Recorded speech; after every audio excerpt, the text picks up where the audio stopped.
We continue learning Rabeinu Yona's Sharei Teshuva. We can almost at the end, picking up on page 661. Till now, we've been discussing Yisurim that are coming to a person as a direct result of the virus that he has done. Says Rabeinu Yona now, at the end of page 661, there are times that Yisurim, pain, affliction, and other issues could come to a person. When Musar, when rebuke from Hashem comes to the enemies of God, says Rabeinu Yona, they are utterly destroyed. Hashem brings it upon them all at once. The death blow of the wicked is an evil, that when a Rasha receives a punishment, it's all lumped on at once and they can't survive. And since they're destroyed with the punishment, the rest of the sins remains. And then they come to the next world. And unfortunately, in the next world, they have to pay for the rest of it. Meaning, Rabeinu Yona is saying that if we were to get the full blow of any one particular Aveira, or two particular Aveiras, or a couple, that would destroy us. And then, what would happen? What would happen is we'd have a remaining account with God that we come up to Shemayim, unfortunately, and then we'd have to pay back for the rest of our issues. The sins are still upon them. Aval, however,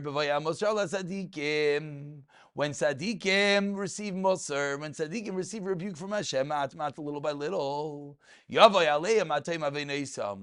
all their sins are finished and atoned, and then they can come straight to Olam Haba. You alone do I know. Therefore, I'll hold account for all your aveiros. Efkoi, to call on, means to visit.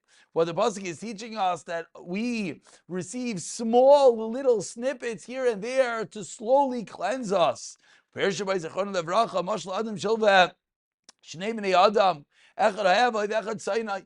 lend money to two people. One you love and one you're an enemy of. The one that you love, nifra men ma'amat, you allow him to pay a little bit at a time. So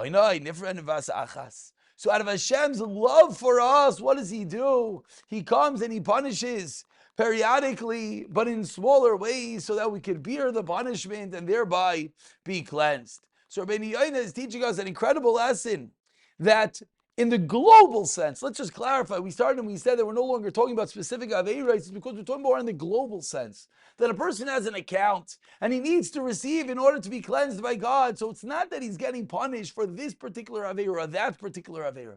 It's a global account. And Hashem slowly allows us to pay up from that global account so that we will come cleansed before the next world. Says Rabeinu Yona ben Emar, says the pasuk in Mishlei, Ki sheva yibol tzaddik v'kam.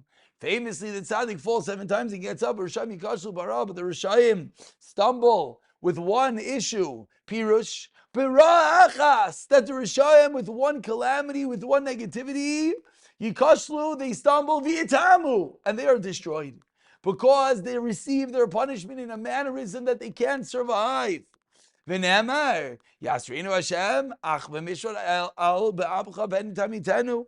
Says the Navi in Yirmiyah, that when the Yidden get punished, chastise them, but with mishpat. That when Hashem punishes, it's not with kas, it's not with anger. Pirush.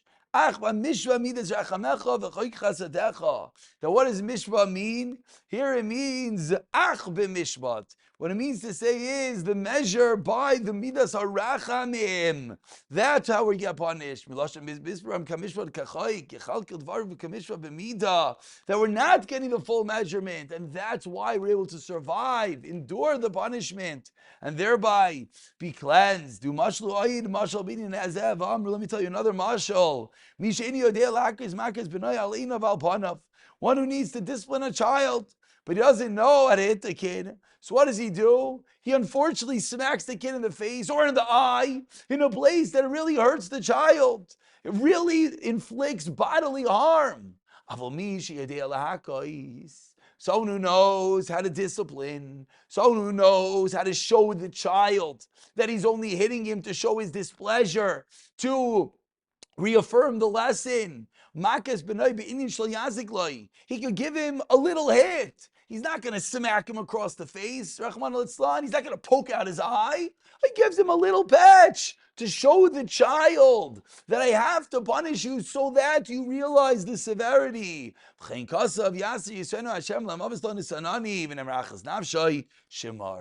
can conclude today that says Rabeinu Yona, the Rishayim receive only Yisurim Nakam, only punishment straight. Yisurim Abachina, but punishment to test him, and to elevate him, that's only for the Sadiqim. Rabeinu Yona is saying that there's other types of punishments that at times will receive a punishment which really we're not deserving. But it's a bechina, it's a test. Hashem will give us a little patch so that we can grow from it, that we can come above it. And the Yisurim, therefore, are for our benefit and increase our schar. Hashem Sadik Yivchan. What is the mashal? The one that's growing flax knows that the flax is strong. He hits the flax. Why are you hitting the flax? Because the flax is too coarse. It's too firm. And by beating the flax, it grows as soft. It gets to be a greater and better quality. Says Rabeinu Yona, sometimes Hashem beats the flax, beats the tzaddik a little bit, gives a little bit of a punishment, but it's only so that it's a bechina to elevate the tzaddik. It's in order so that the flax doesn't remain coarse, but rather become soft, could become of better quality, and to elevate him to Olam Haba.